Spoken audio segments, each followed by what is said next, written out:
Hello, আরেকটা video নিয়ে চলে এলাম আজকে। আর এই গরমের মধ্যে আমাদের মুখে যে কিভাবে স্কিন কেয়ার করব সেই ভিডিওই নিয়ে চলে এলাম। আর স্কিনের মধ্যে কিভাবে আমরা স্কিনটাকে গ্লোয়িং করব, আর আজকে আমি তোমার সাথে শেয়ার করব সেটা হলো আমাদের বাড়িতেই সব রকম জিনিসপত্র থাকে। প্রত্যেকের বাড়িতে প্রায় গরমের মধ্যে ফ্রিজ আছে, আর প্রত্যেকের বাড়িতেই বরফ থাকে। আর বেবি অয়েল যদি কারোর বাড়িতে যদি না থাকে, তো মানে ন্যাচারালি যে আমাদের নারকোল তেল সে প্রত্যেকের বাড়িতেই থাকে।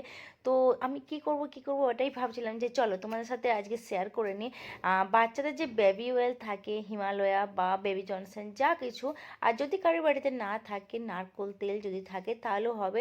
এইরকম আমরা 2-4 ফোঁটা নিয়ে ভালোভাবে মুখের মধ্যে মাসাজ করে নেব। হ্যাঁ, তারপরে যখন যদি কারোর স্কিনে অয়েলটা পুরো ভিতরের মধ্যে চলে যায়, মানে অনেকের স্কিন খুব ড্রাই হয়, সেক্ষেত্রে তারা আরও একটু বেশ খানিকটা অয়েল নিয়ে ভালোভাবে কিন্তু মাসাজ করে নিতে হবে 4 থেকে 5 মিনিট। আর ভীষণ সুন্দর লাগবে, স্কিনটা খুব স্মুথ হয়ে যাবে এরকম মাসাজ করতে করতে। এই গরমের মধ্যে অনেকের মুখে হয়তো র্যাশ, ব্রণ এইসব বেরিয়ে যাচ্ছে, কিন্তু যদি আমরা প্রতিদিন এটা করতে থাকি তাহলে কিন্তু আমরা র্যাশ, ব্রণ থেকে অনেকটাই মুক্ত হয়ে যাব। স্কিনটা খুব গ্লো করবে, আর স্কিনের মধ্যে রক্ত সঞ্চালন হবে। আর মাসাজ যদি আমরা প্রতিদিন ঠিকঠাক মতো মাসাজ করতে পারি, স্কিনের মধ্যে রক্ত সঞ্চালন হবে আর স্কিনটা ভীষণ সুন্দর হয়ে যাবে। এটুকু বলতে পারি যে স্কিনটা ভীষণ খুব উজ্জ্বল হয়ে যাবে, স্কিনটা টান টান হয়ে যাবে।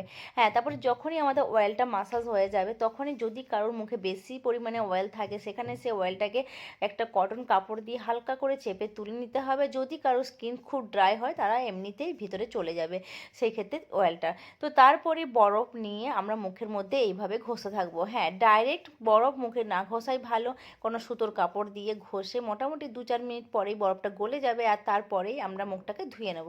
আর ধুয়ে নেওয়ার পরে একটা মুখে ভালোভাবে ক্রিম মেখে নেবো, আর তারপরে দেখবো আমাদের স্কিনটা কত সুন্দর হয়ে গেছে। প্রতিদিন যদি আমরা এটা করতে থাকি কিন্তু আমাদের স্কিন খুব সুন্দর হয়ে যাবে।